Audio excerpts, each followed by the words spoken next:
pentingnya kata-kata. Ini untuk kesekian kalinya saya harus sampaikan ulang.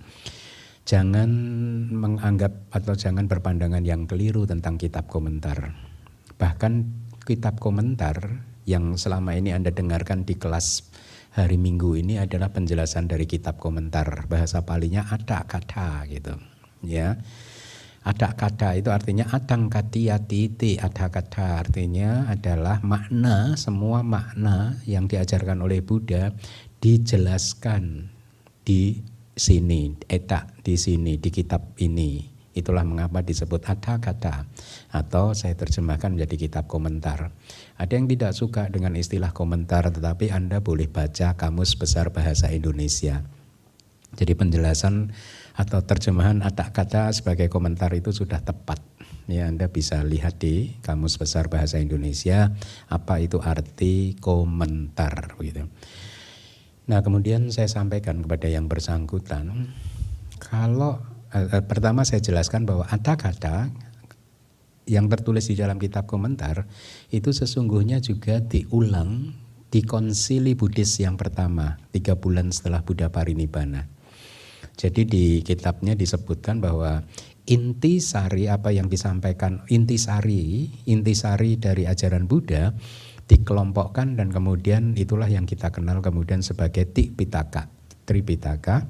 Kemudian Pakinaka Desana istilah Palinya. Pakinaka Desana itu adalah wejangan-wejangan Buddha yang bersifat serbaneka, ya.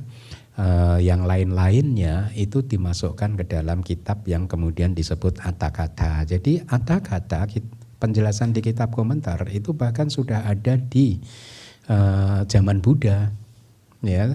Di zaman Buddha juga sudah ada.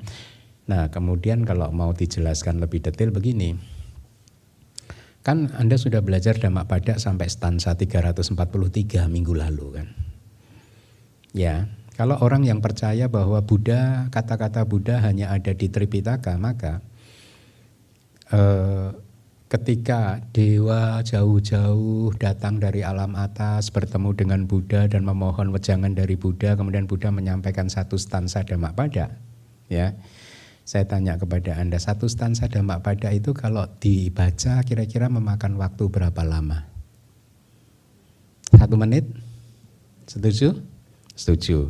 Terus Anda pikir dewa atau raja ataupun upasaka upasika yang datang dari jauh menemui Buddha, ingin mendengarkan wejangan dari Buddha, kemudian setelah masuk ke wihara Cetawana katakanlah bertemu Buddha, Bante mohon wejangannya, kemudian Buddha hanya mengucapkan satu stansa 1 menit, terus Buddha masuk ke kuti lagi, gitu. Masuk akal enggak? Enggak. Makanya penjelasan di kitab kita sudah benar bahwa penjelasan sampingannya itu diletakkan di kitab komentar. Kan di kitab komentar ini Anda sering kan bertemu dengan penjelasan Buddha juga kan di cerita-cerita Dhammapada itu kan, sering kan? Ya. Jadi Anda harus pahami begitu. Intisari dari ajaran itu dimasukkan ke Tripitaka, penjelasannya dimasukkan ke Atthakatha. Itu ya. Kemudian juga saya sampaikan seperti ini.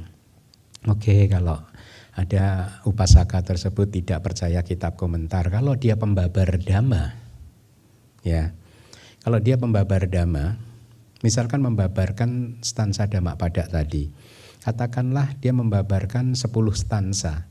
10 stansa paling berapa menit? 5 menit paling dibaca. Nah, kalau dia membabarkan dhammanya selama 1 jam, lalu yang 55 menit kata-katanya siapa? Paham maksud saya? Kan ada orang yang enggak, saya maunya hanya kata-katanya Buddha saja gitu. Kata-kata bukan kata-katanya Buddha, itu kata-katanya guru yang lain. Kita harus mendengarkan kata-kata Buddha. Oke, mendengarkan kata-kata Buddha. Lalu yang bersangkutan diminta untuk mengajar Dhammapada. Ya, 1 stansa misalkan mano bubanggama dhamma mano seta mano maya manasa cepadu tena bahasa tiwa karo tiwa tato mang sugang mang weti dan seterusnya gitu. Enggak sampai 1 menit itu. Masuk ceramah cuma setengah menit. Boleh enggak? Boleh enggak ceramah setengah menit? Kalau boleh saya turun ya. Hah? Ya, jadi saya ingin memberikan pemahaman yang benar kepada Anda semua bahwa makanya kemudian konklusinya kemarin saya katakan, buat saya mustahil untuk bisa memahami Tripitaka tanpa bantuan kitab komentar. Mustahil. Kalau ada orang yang menolak kitab komentar, artinya tadi si penceramah tadi membaca stansanya hanya 1 menit, yang 59 menit adalah kata-kata dia, artinya dia membuat komentarnya sendiri. Jadi ada konsistensi tidak di sini. Di satu sisi dia menolak kata-kata selain Buddha, di sisi lain dia menerima kata-katanya sendiri. Paham maksud saya? Hah?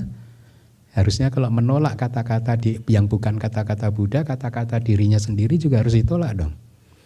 Emangnya kata-kata dirinya sendiri itu kata-katanya Buddha? Paham nggak logikanya?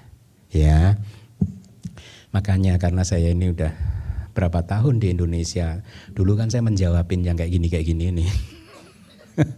Jadi kalau ada orang yang ini langsung jawaban saya itu hafal.